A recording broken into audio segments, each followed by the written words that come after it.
Guys, we're going to make homemade mayonnaise. So the ingredients, Following 1 cup of olive oil, up to a half teaspoon of salt. So I use Himalayan salt, half tablespoon of vinegar, 1 whole squeeze of lemon, 2 fresh egg. so let's start now, guys. I'm using blender to make mayonnaise. So first, put the 2 eggs. Oops.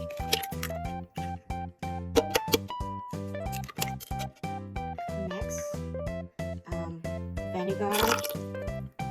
Next, salt. Next is lemon.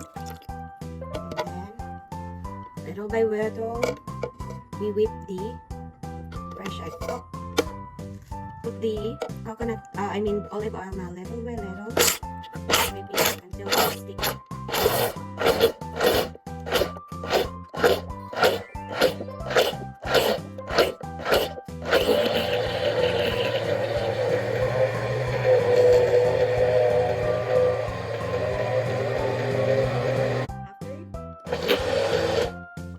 So this is the texture of the mayonnaise. So we're successful making it, guys.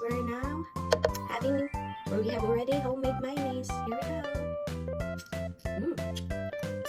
Transfer my mayonnaise to this container, guys. Yes.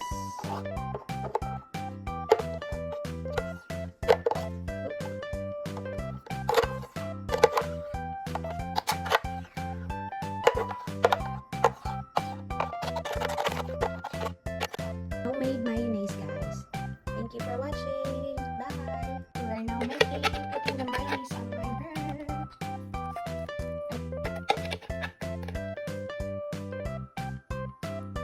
Oh, it's a generous amount of mayonnaise.